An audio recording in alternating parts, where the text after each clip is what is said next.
Good afternoon. Welcome and thank you for joining today's webinar. My name is Pascal Henens. I'm the EMEA Security Evangelist for Radware, and during the next hour, we will explore the world of artificial intelligence, or to be more specific, machine learning and deep learning. But first, there are some housekeeping notes that I want to give you. In our ON24 dashboard, you will find a widget to ask questions. So you can ask questions at any time, and I will try to answer them at the end of the presentation. The most frequently asked question is how to get access to the slides of the presentation, and I will answer it right now. So shortly after the end of the webinar, you will be able to download the PDF by revisiting the same link that you had to join the webinar. So with that out of the way, if you haven't noticed, the world is in the ban of AI. Really, it's hard to miss it. Applications including autonomous cars, face detection, profiling for electoral campaigns or marketing, credit risk models, even criminal sentencing are all using AI. Neural networks are at the base of the current state-of-the-art AI systems. Now, neural networks are not a recent field of research. Their ideas have been studied extensively over 50 years ago. It took a while for information technology to catch up and for it to become available to enable the practical use of deep learning networks. But most important for all applications of deep learning is the availability of the huge amounts of data that they need. So that resource, the resource of data, was not available before the hyperscale cloud providers such as Google, Facebook, and Baidu came into the world. If you've been reading up on the topic, you probably also came across challenges which AI is facing, like bias in the data, or the difficulties to explain why neural networks make a certain decision. So later in this presentation, we will come back to some of those challenges and how they relate to security specifically. But before we dive into the wonderful world of machine learning and deep neural networks, we should establish the problem, and preferably from a security perspective. And I like to do that with the illustration of the cyber kill chain by Lockheed Martin. So the cyber kill chain is used typically to explain targeted attacks. And if you look at the cyber kill chain, there's different steps that attackers are taking to breach an enterprise or an organization.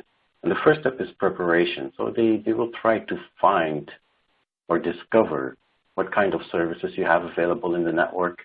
And then they will make a specific intrusion, and once the intrusion is done, they will start to extract information or start to take remote control of the malware that got installed in your network. Now, as you can see, going through that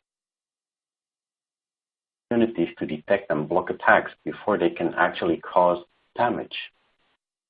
So the question remains why organizations are still getting breached and only find out a long time after the fact.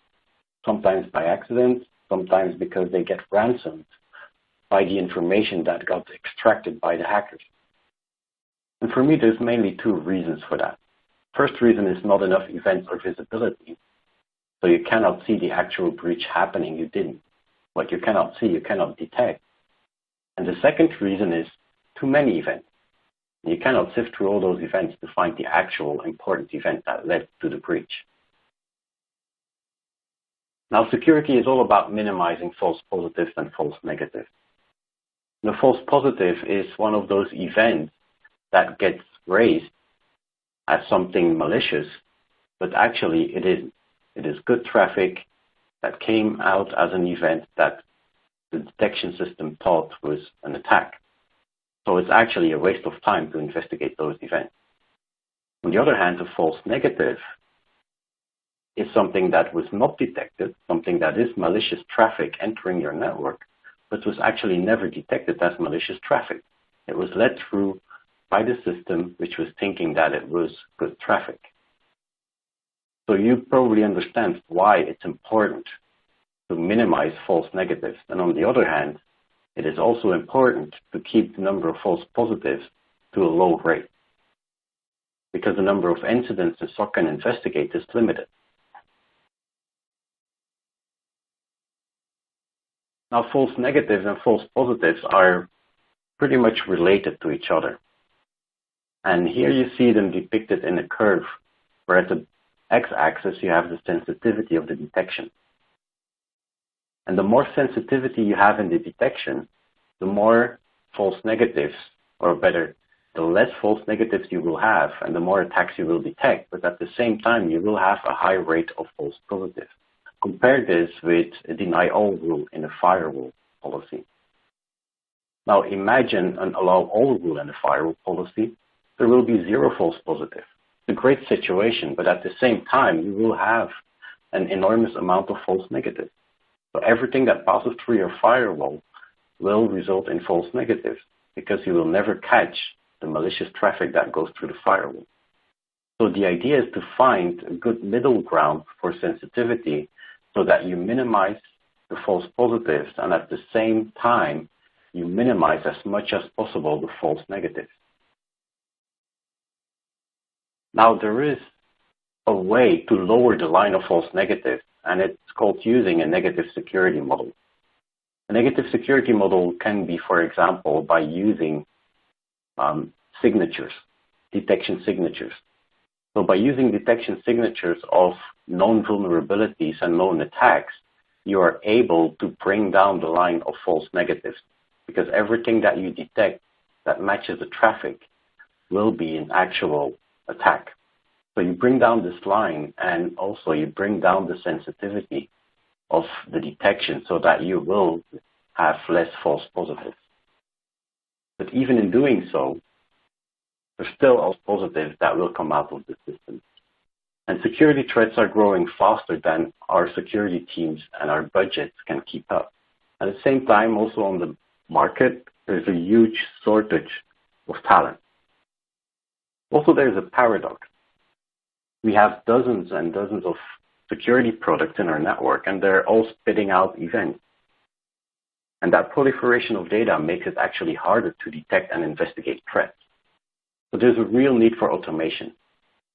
Now, we already know that there's rule-based event correlation that is being used by security incident and event management systems, and those provide a real useful reduction from millions to a couple of thousands of events. But taking a good SOC, they can investigate maybe a couple of hundred incidents per day. Now really investigate and really being serious about the security. So the question stays, how can we leverage all our work and all the work that the SOC does to improve future detection by automating the whole system, not just by keeping up a rule-based event correlation system and improving the rules. So we need some sort of automation that improves itself over time based on new data and also on researcher feedback. And that is where machine comes in. A good definition for machine learning comes from Mitchell, who wrote in his book, a computer program is said to learn from a certain experience with respect to a task and a certain performance measure if its performance at the same task measured by its performance measure improves with that experience. So basically what it says is a program performs better as it learns more, just as we humans do. Now in machine learning, there's different types of machine learning.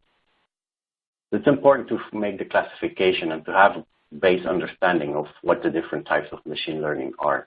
First of all, there's supervised learning.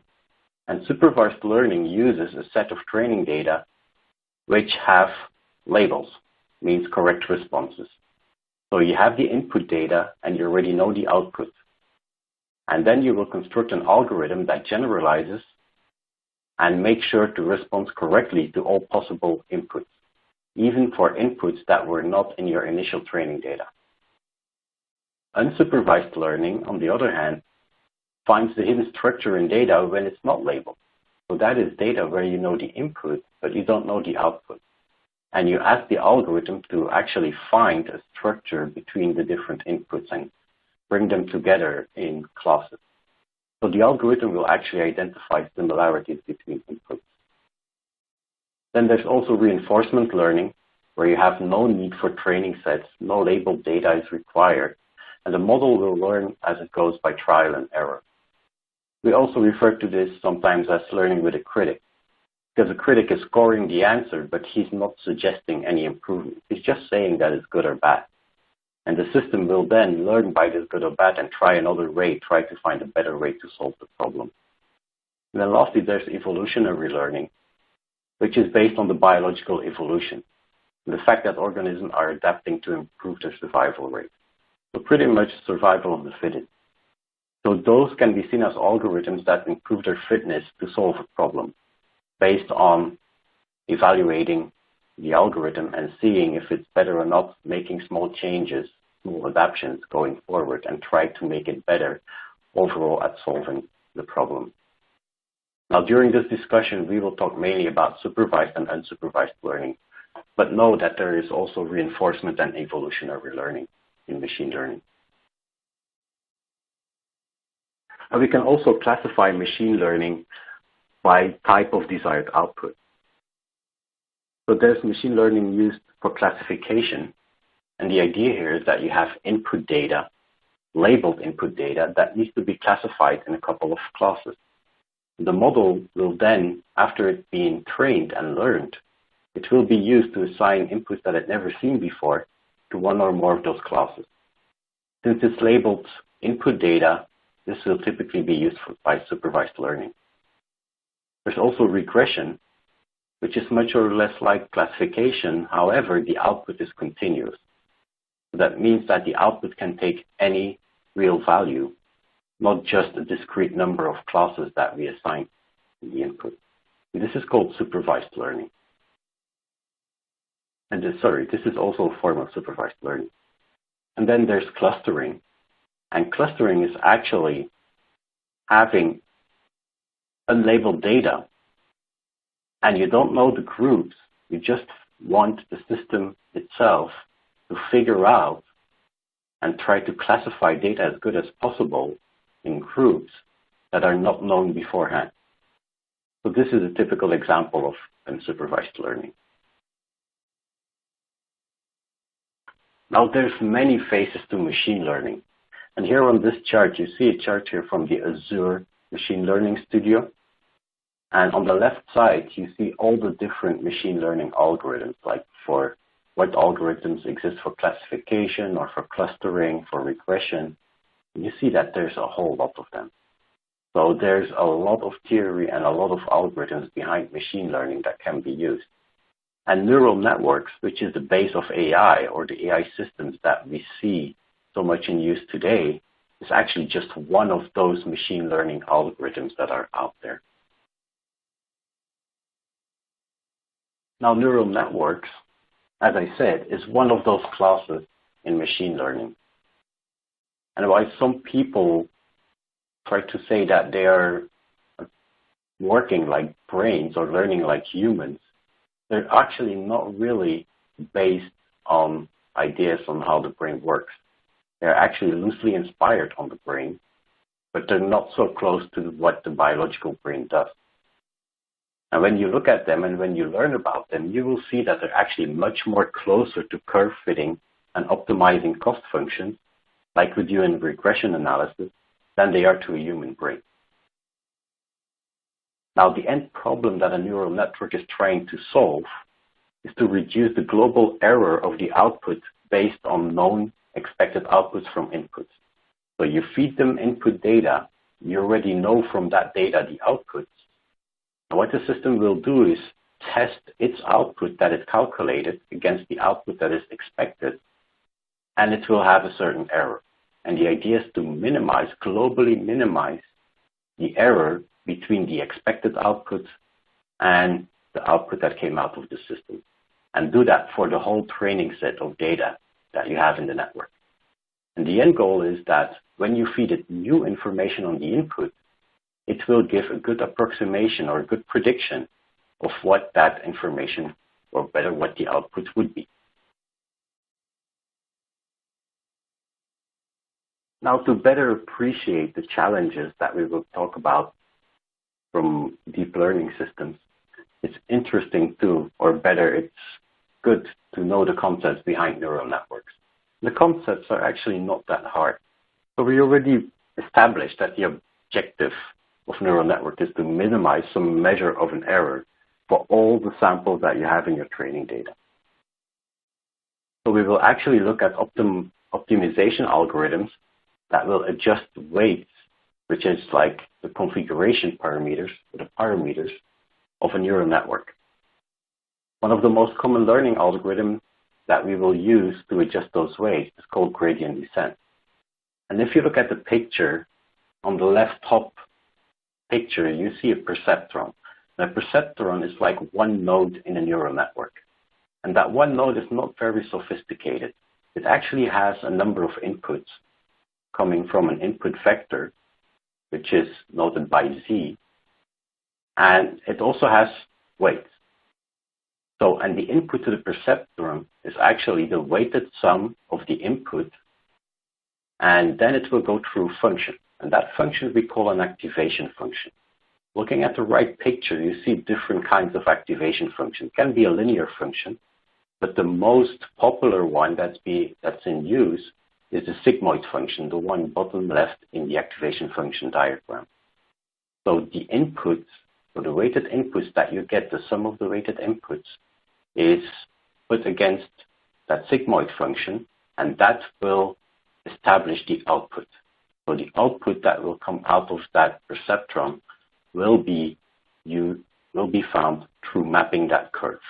So mapping the x on the curve to find an output. And you see that the sigmoid function is between 0 and 1. So it's a value between 0 and 1 that will come out. Now this output can be fed into another perceptron or many other perceptrons. And putting different of those perceptrons together, you create a neural network. Now the actual weight is what we want to tune in a neural network. So if we see that the input raises a false output, we will calculate the error between the expected output and the real output from the network. And then we will adjust the weight so that the output becomes closer to the expected output. But we will do that for all the samples in our training set, which is actually like optimizing a big surface. So if you look at the picture for gradient descent, you see a large surface, and that surface represents the error or the cost function.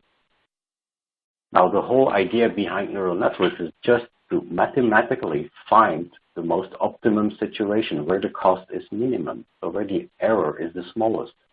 So it comes down to actually finding the minimum of that surface.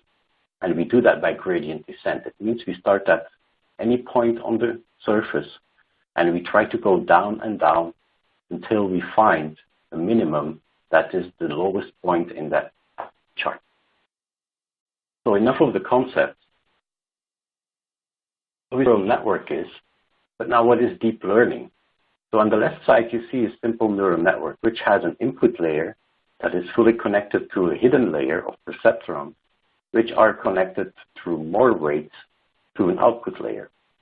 So in the way that you modify this model is by changing the weights on the different links between the different layers.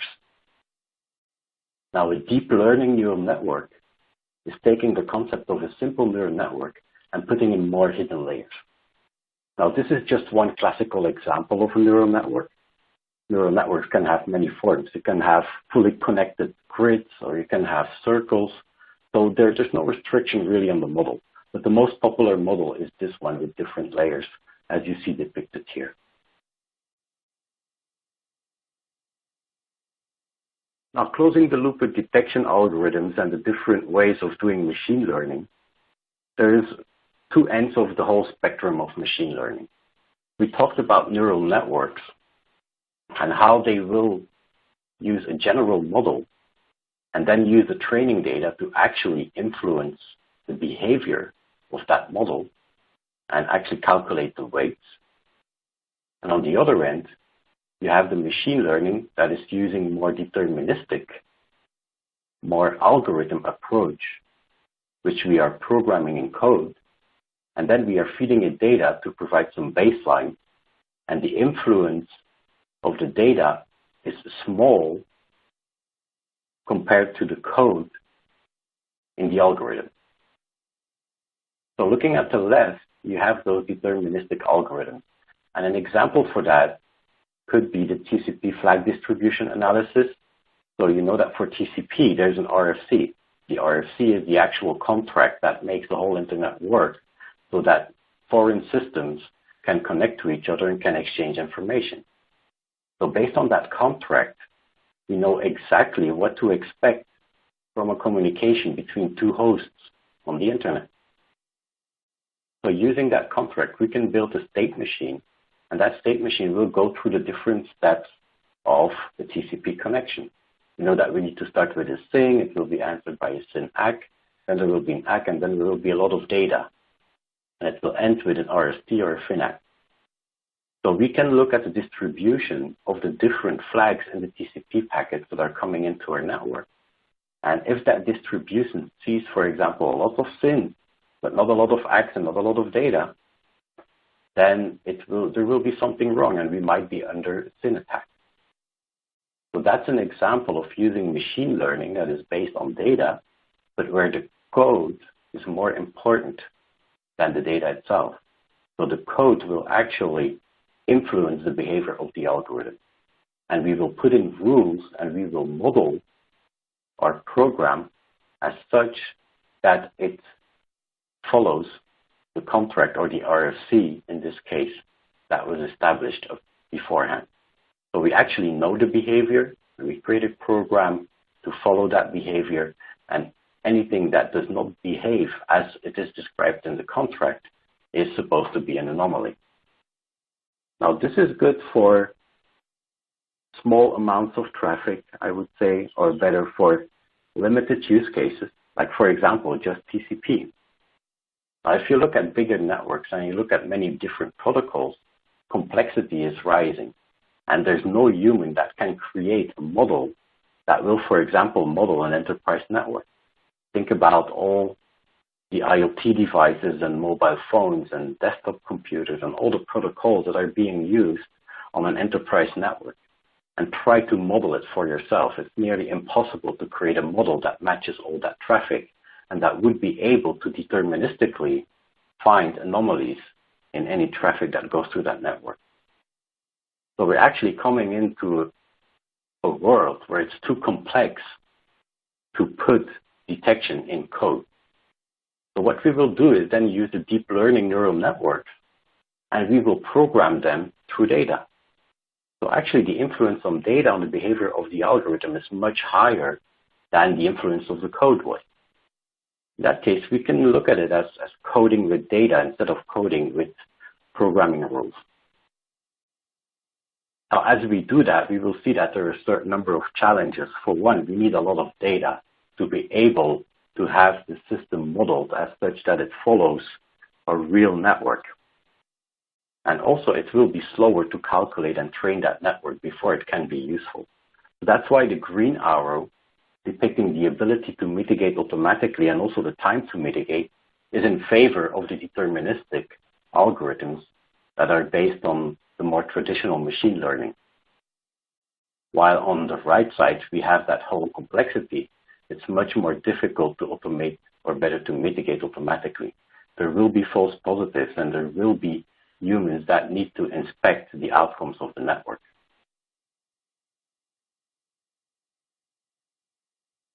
So let's move into the challenges of deep learning. The first challenge is you need training data, and you need lots of them. You need lots of good data, and we will come back to that subject in a second of how much is a lot of good data. The second thing, reproducibility. The second challenge is reproducibility. So, and this is known by many scientists and experts who work on modeling and improving deep learning systems. If you take two deep learning systems, two exact the same models, and you feed them the same data, but you change the order of the input data, they will come out with different results, with different weight vectors that they are creating to actually program the model. And in some cases, totally different results. So it's really difficult to reproduce or to have the same network behave the same way when you alter a little bit the inputs. which might be a real problem for testing and also for copying work and for improving networks. If you never have the same result, every time you feed it in data, you have another result. That's a really difficult one to debug. That's really a difficult one to improve on the algorithm. Problem with deep learning system, or another challenge with deep learning systems, is their transparency. And with transparency, I mean you feed an input, an answer comes out, but nobody can explain you how the network came to that answer. We know that there is some kind of generalization going on, and that it's taking the input and trying to match it or generalize as much as possible based on the historical data that it's seen before or the data that it was trained on. But nobody can exactly explain why a neural network is coming to a certain decision. So there's no mathematical function to explain if it's correct or wrong.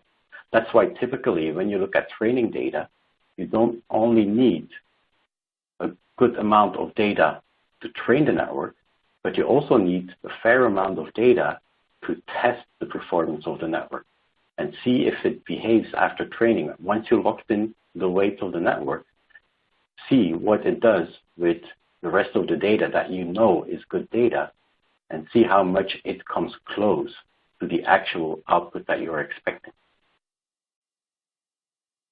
Transparency is also one of those that you will face, or better that we see in the press when people are talking about using AI for credit, for estimating people who are good for credit or not, and also for using in penitentiary systems to decide if a criminal needs to go to prison and for how long or not. That's where we talk about bias in the input data. Another challenge of deep learning is learning in changing environments. I already said it. Using our training data, we take a lot of data, we just divide the training data in two sets. The first will be used for training. The second part of the data, which might be 20 or 30% of the total amount of data, will be used to evaluate the correctness of the system. So that means we're going to train the system. Training means adjusting the weights of the model. And once the training is done, we will lock in the weights of the model, and then we will test it with some more data and see how well it performs. Now, since we are locking it in, that means that it will have a problem to learn in changing environments. If you're adding new devices to your network or you're adding new protocols to a network, then you will need at some point to retrain your whole system if it wants to keep performing adequately. And then there's also the problem of learning in adversarial context. As I said, you need a lot of data, but I also said you need a lot of good data. And good is a keyword here.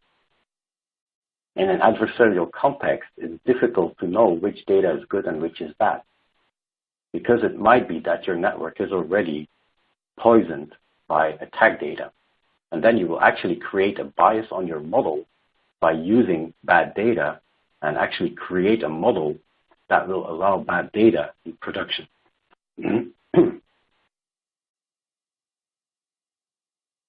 Think back to the need for data. So deep neural networks need data, and they need good data and lots of it.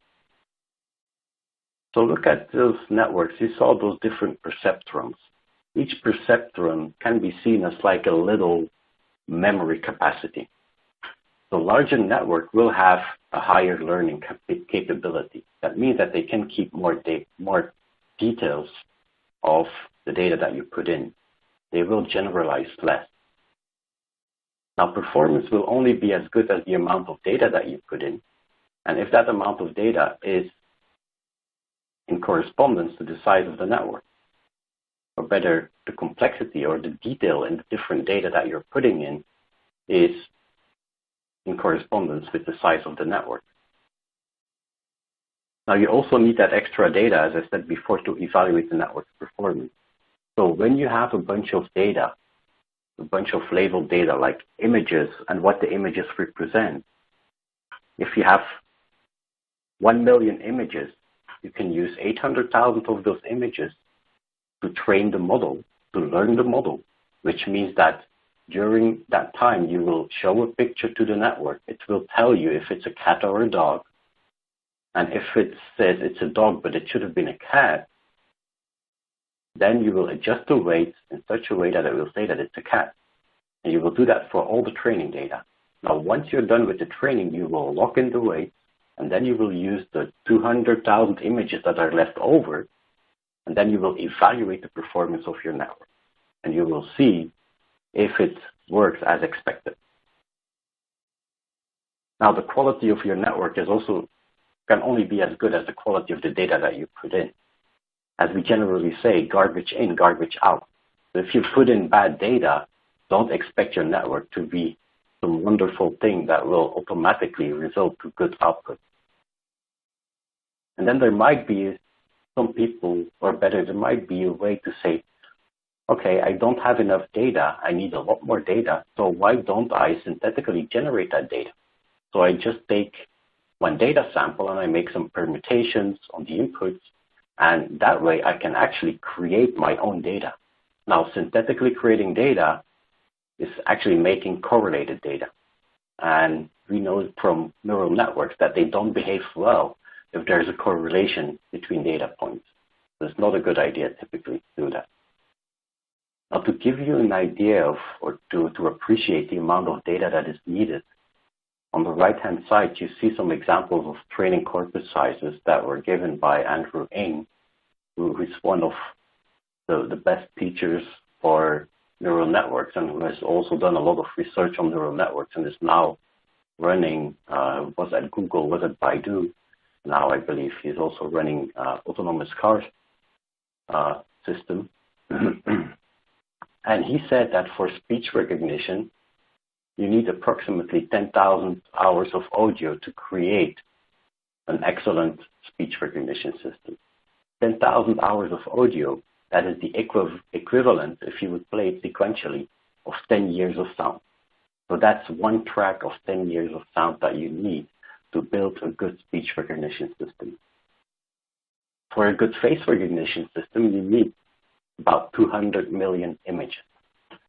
So that is a lot of data that you need to be able to model those networks and to make them into something useful. Now, generalization is important in those networks, and I already mentioned it when I said about the data, and depending on the diversity in your data samples and the detail in your data that is available, your network size will have to be in correspondence.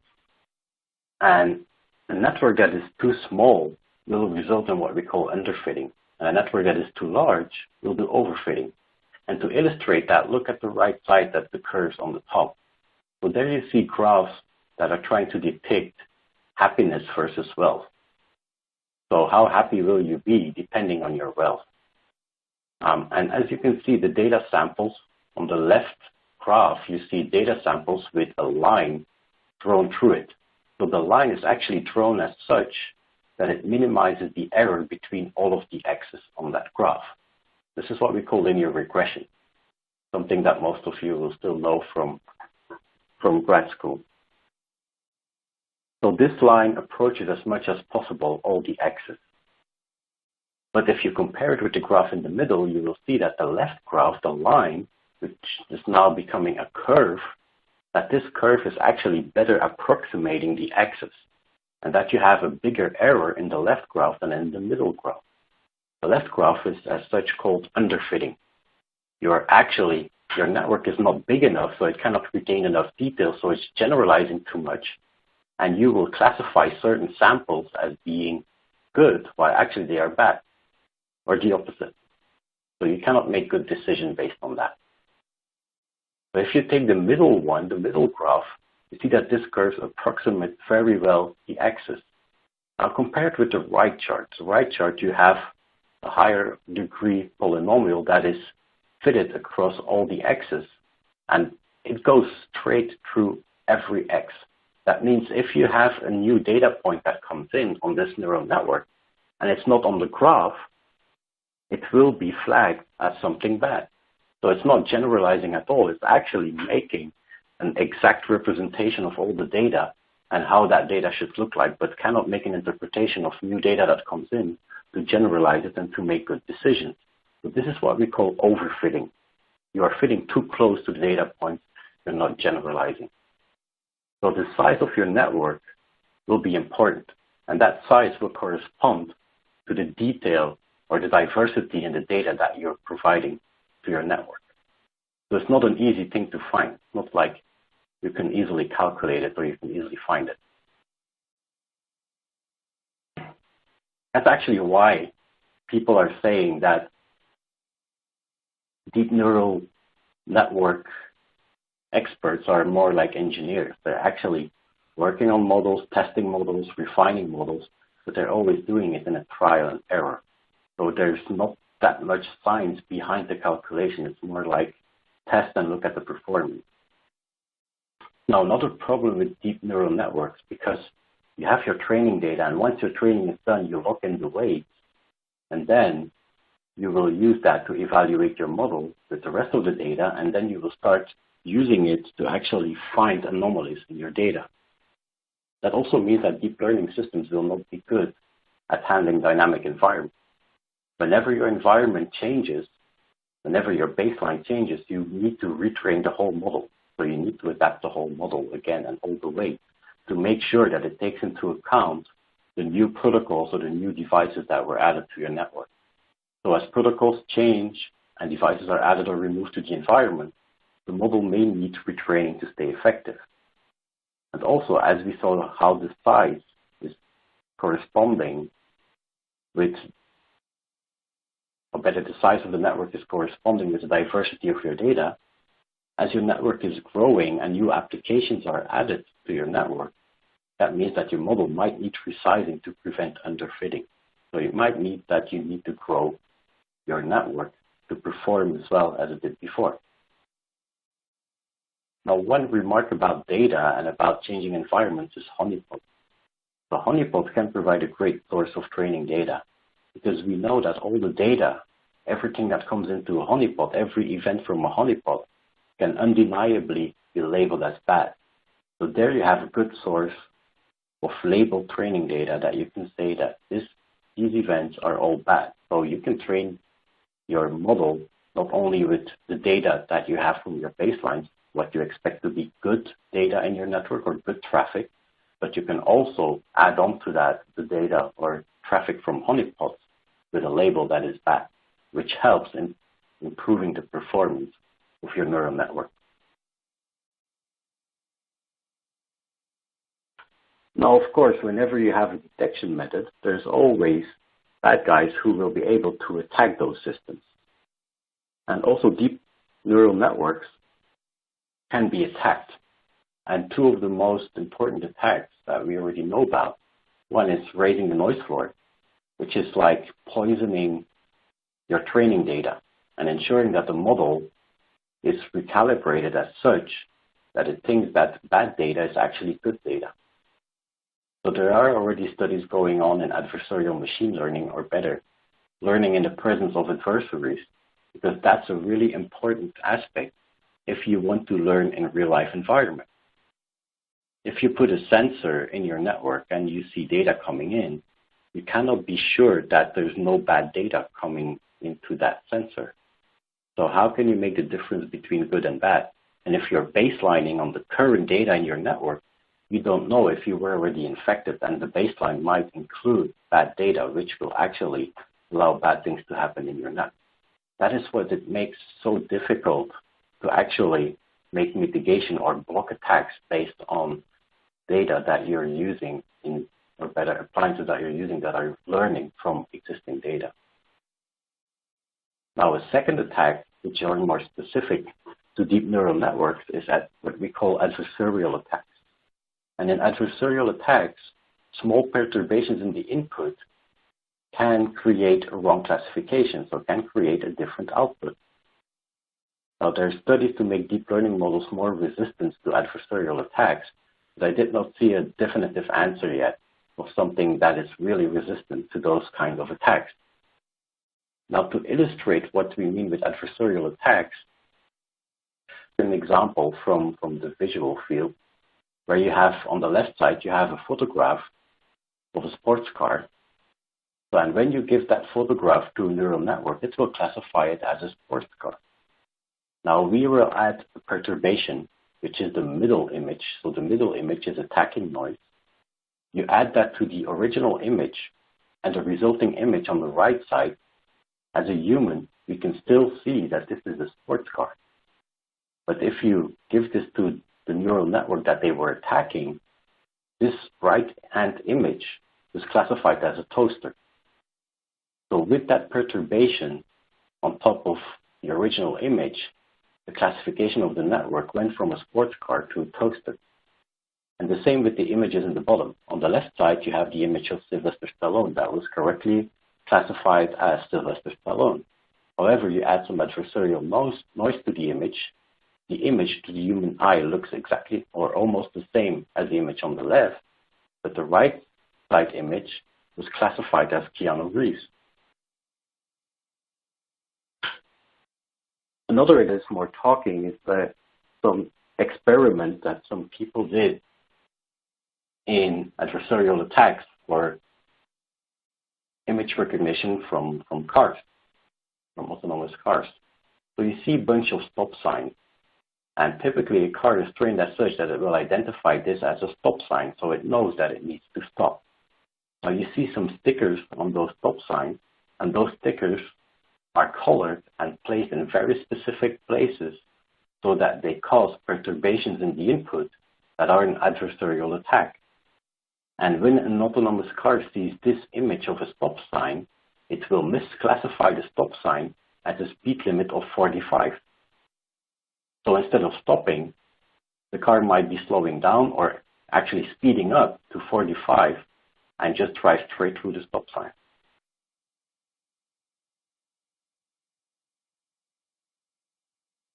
Now, deep learning systems will mostly be hosted in the cloud, and I think it's, from what I've been talking about, it will be obvious that the whole training phase of a deep neural network is very compute intensive. At the same time, you need massive amounts of training data. And to store that data, you require lots of storage. Now, as I said before, also, deep learning systems require a good amount of maintenance. So at some point, you will need to retrain your network. You might have to change the architecture of the network, the size, so resizing your model to prevent over or underfitting. You might even go to another model that is more performant for your application.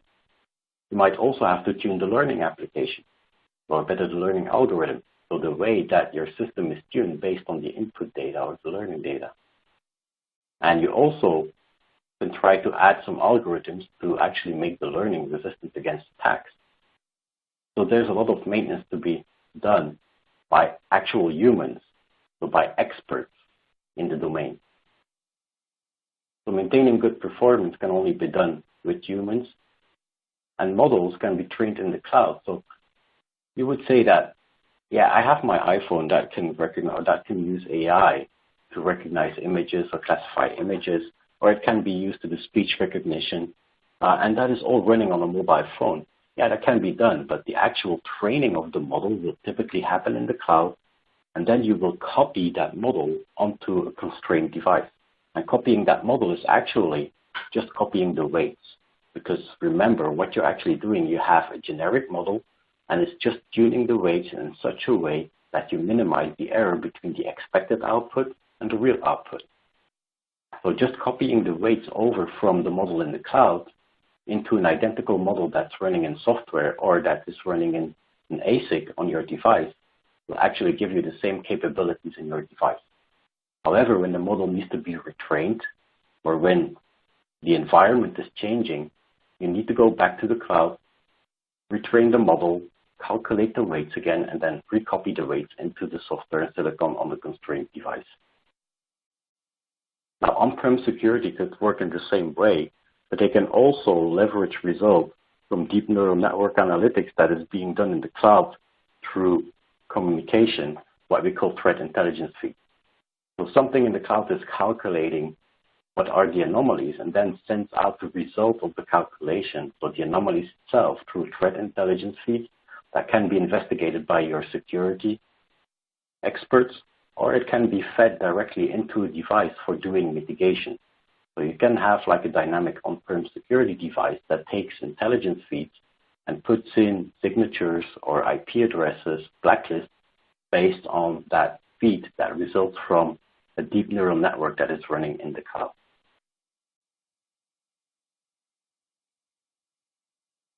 Now, where there's good technology for the security side, there will always be bad guys that leverage that technology for the dark side. So here we're going to illustrate some actual use cases where deep neural networks have been leveraged for attacks. So weaponizing the machine learning.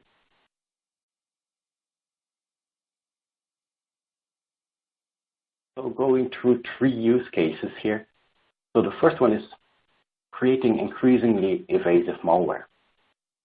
And researchers described in a paper how they were able to use 2 deep learning neural networks, which they call a generative adversarial network. So a GAN network is actually pitching one neural network against another.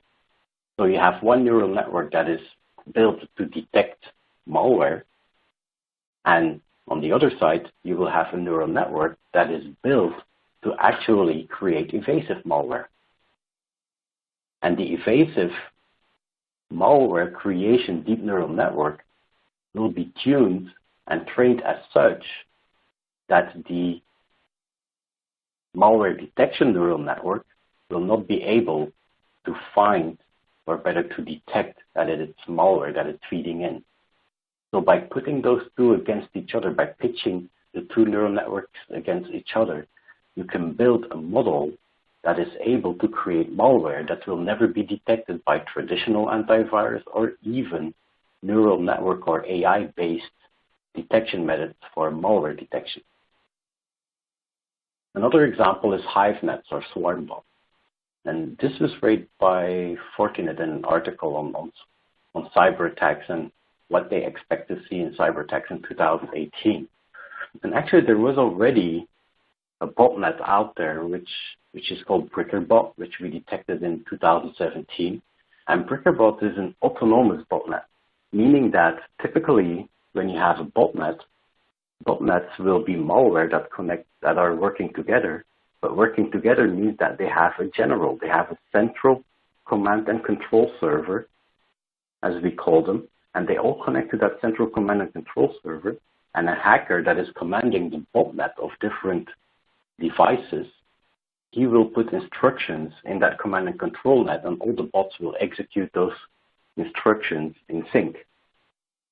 Now, an autonomous botnet, like BrickerBot, works differently.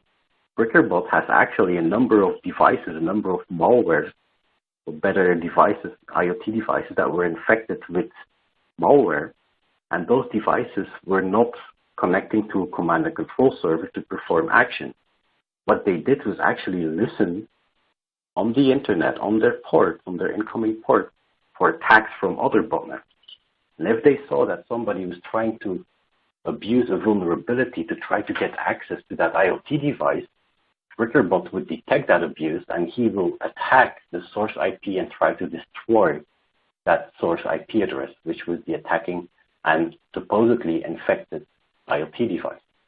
So BrickerBot is one of the first autonomous botnets, so it didn't need human control. It didn't need a command and control server.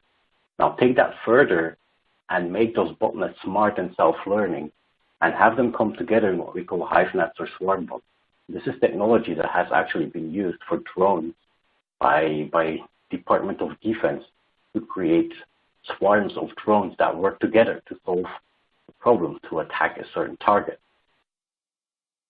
So the same can be done on the internet by using botnets and by using malware.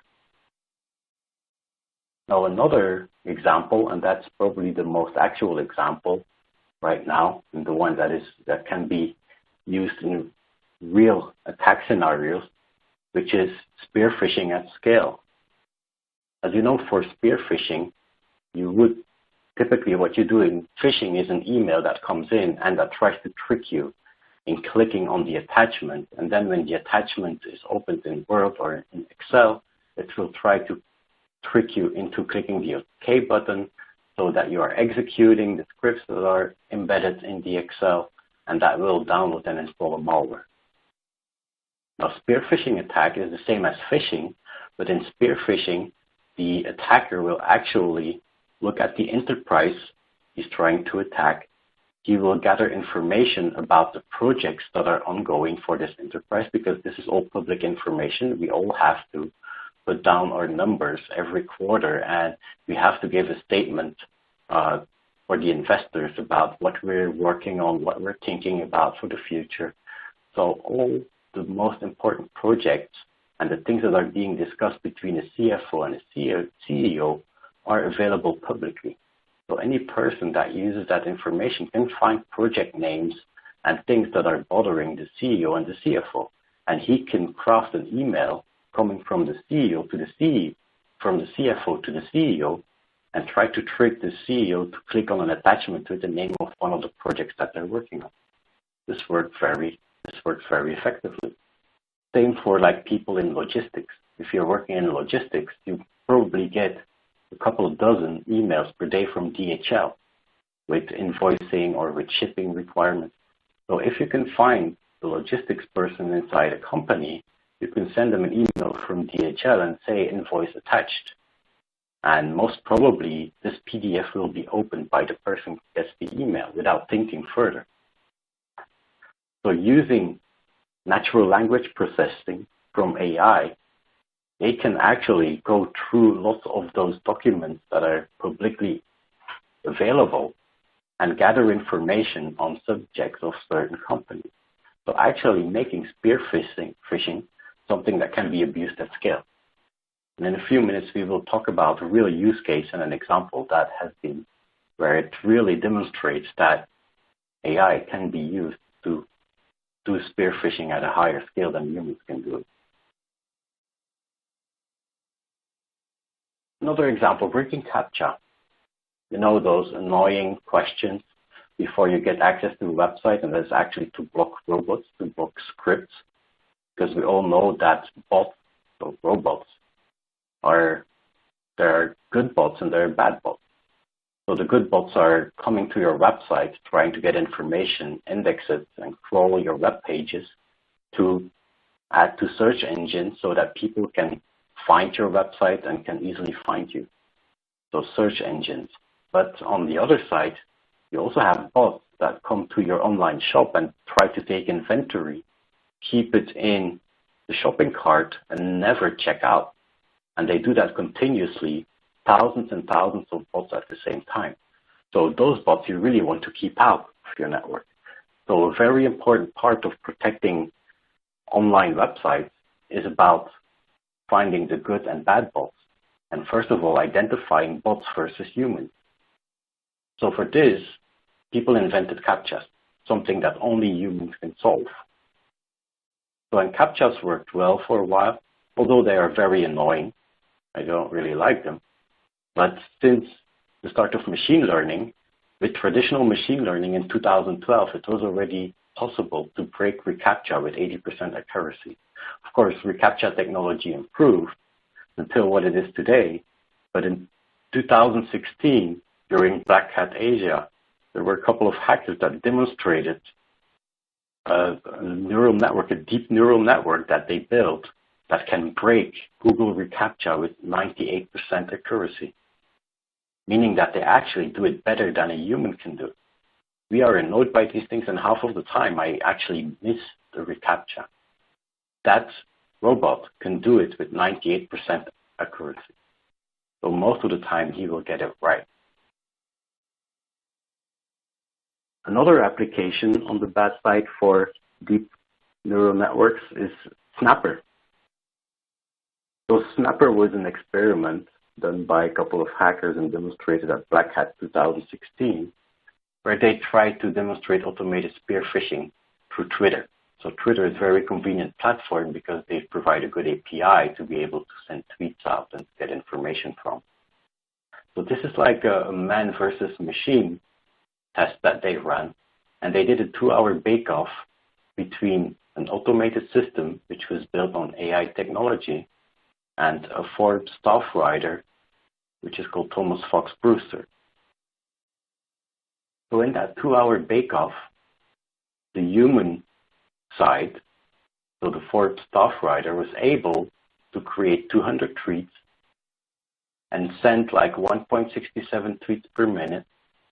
And in total, he was able to lure 49 victims to click on a link and to actually phish them and get them to do things that they didn't want to do or should not do. On the other side, using the automated AI system called Snapper, Snapper was able to send out 819 tweets, which is like almost 4 times, or more than 4 times more than the human counterpart. So that's about 6.8 simulated spear phishing tweets per minute, and he was able to bring in 275 victims. So actually over 5 times more effective in finding new victims than actually phishing people instead of a human intervening. So that shows that the automation of spear phishing is really something that can be leveraged by attackers to do it at scale. Now, another example was presented at DEF CON in 2017, where actually 2 researchers used an AI system. And actually, to build AI system and to build deep neural network systems is not that difficult. You don't need to know all the mathematics and all the concepts behind neural networks to be able to write a deep neural network that learns and does actual things. There are frameworks out there like TensorFlow that make it easy to use Python script, and in just a few lines, you can create your own model and train it based on data that you provided. So those 2 guys actually took one of those frameworks and created a bot that learns how to break into web applications. It's just using neural networks and trial and error, and it's automatically learning exploits for multiple kinds of vulnerability without knowing the application itself, and trying to find a vulnerability to get in and hack the application. And while they were not experienced in everything that is deep learning networks, they were able to create a tool that automatically hacked websites. And this is something that we see in the imbalance between attacks and defense. So if you're on the defense side, you need to close thousands and thousands of holes. You need to manage all the vulnerabilities that are exposed to the public and that can be abused by attackers. If you fail to close one hole or fail to fix one vulnerability, that is enough to get breached. And you will never get positive feedback, or you will never get a medal for all the attacks that you stopped over the years, but you can be sure that you will get hit hard if there's one breach coming through in all those years. Now on the attack side, they have thousands and thousands of opportunities, and they can test thousands or even millions of combinations without success. But if they find one combination that provides them with success, they are the hero. They are breaching and they're in your system. So it's a big imbalance between defense and offense in security. It has always been there and it will always stay there. Now let's look at some applications. So we talked about a lot of things about attacking and leveraging machine learning for attacks. Now let's see how we at Radware are applying machine learning for cybersecurity. And what I mean with machine learning is both ends of the spectrum, because we use them in different use cases. You see, for example, you have your protected network in the middle, and close to your protected network, we will put traditional machine learning algorithms, so actual algorithms that are modeled based on expected behavior of traffic, where the code is more important than the history of the data that you're learning from, but you're still using data to adapt yourself to the specifics of the protected network. That means that you can provide a good attack detection and blocking system with very few false positives, because you know the specifics of the network and also because you have a deterministic code that is running. So that is able to block unknown attacks with less false positives. So as we go to the other sides of the layers, we come through different subscriptions, like a subscription for signatures, which is blocking known attacks, an active attackers feed, which is blocking known attackers, not the known attacks, but known attackers, and then going up to a deep neural network system running in the cloud that is able to block advanced persistent threat and 0 days infection. And this is using or leveraging big data and deep learning systems to actually calculate or run through a model in the cloud, detect anomalies, and then feed that information back to mitigation devices that are sitting closer to your protected network.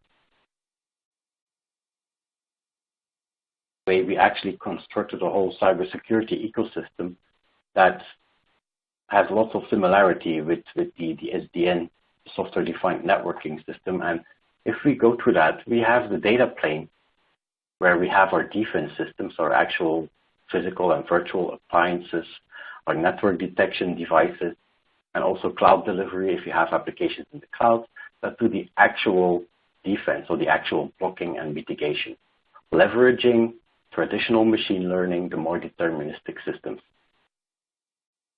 The control plane to manage and to exchange information between all the different devices so that those devices can work together in unison and provide a complete cyber defense system. So it's like a cyber defense control plane where your DDoS mitigation and your web application firewall and your applications can all communicate with each other. And when the web application firewall detects an intrusion, he can send that intrusion to a Defense Pro appliance, which sits closer to your entrance point to the public internet, and which can block it from there. Of course, there's management and operations, and then the last layer that we were talking about today, which is leveraging artificial intelligence and deep neural networks to do analytics in the cloud, using big data, using advanced machine learning algorithms, and they take information from that data plane, they crunch on it, and then based on that, they will provide feedback. And that feedback will typically happen with real-time analytic feeds or threat intelligence feeds.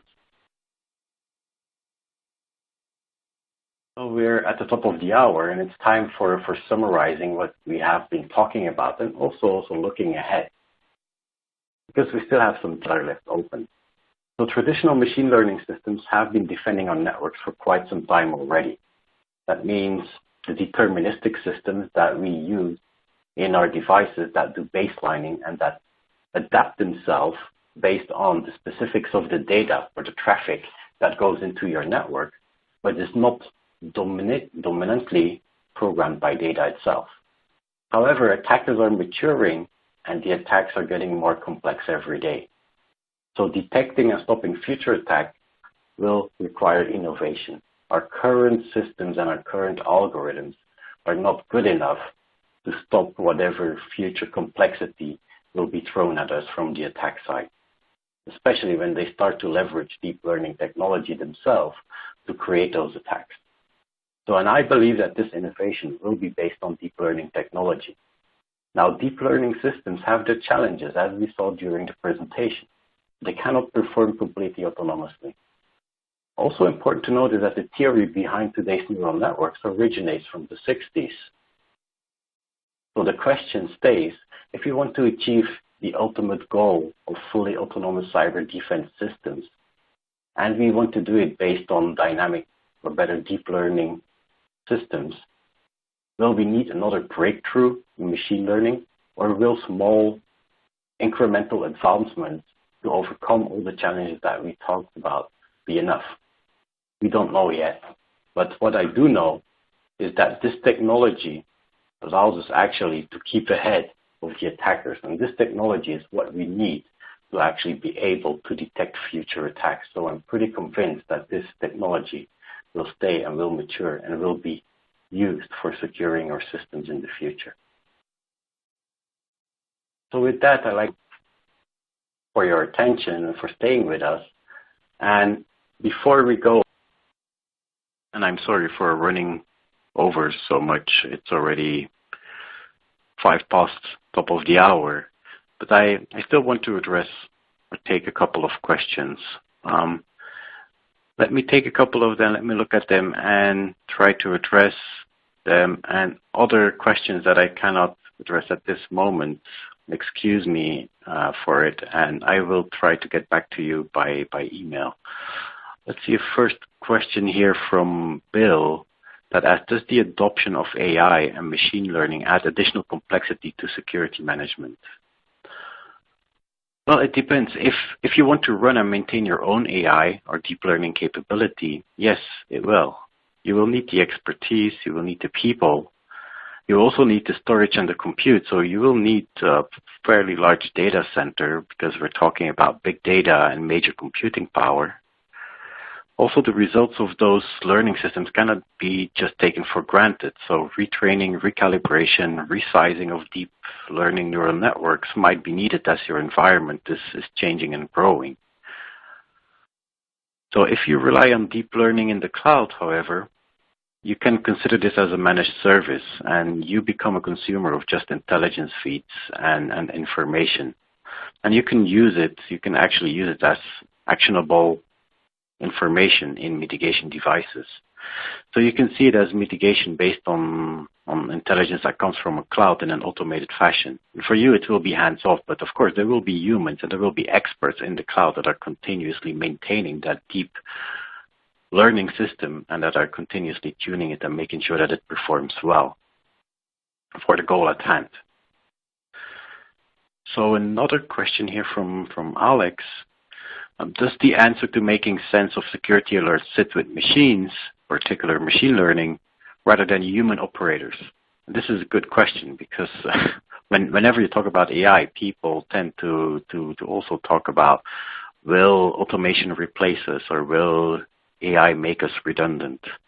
And I'm convinced that human operators will still be there. So I am convinced that with the growing complexity of cyber attacks, the need for more intelligent detection will grow. And there is no system that is as powerful as deep learning systems, because these systems are able to find associations in data, very deep associations, that we human will never be able to find. Now that said, these systems are still prone to false positives, and they will require security experts to investigate the event and ensure that it's an actual malicious event. So even though they can go very deep and they can make very clever associations, at some times they can spit out very stupid things. That is just the problem with deep neural networks. It's opaque. Nobody knows how it works. Well, we know more or less, but nobody can say how it came to a certain decision. Now, there is some science and some tricks to find out how it comes to a decision, but that's out of scope for this presentation. But it's not analytic, it's not deterministic. So there's no full explanation on how a deep learning neural network came to his decision or to his output based on its input. So while it will do most of the processing, it will take away much of our manual labor, and as we need to sift through many events. So our job as security expert will become more interesting, while we can focus on important events and we can increase the quality of our job and, more importantly, the quality of the detection. So now, whether this expert is part of the managed service contract that delivers the result through intelligence feeds or the expert is in-house, there will always be, in my mind, a human component to security. And AI or deep neural networks or any technology in the future will not change that.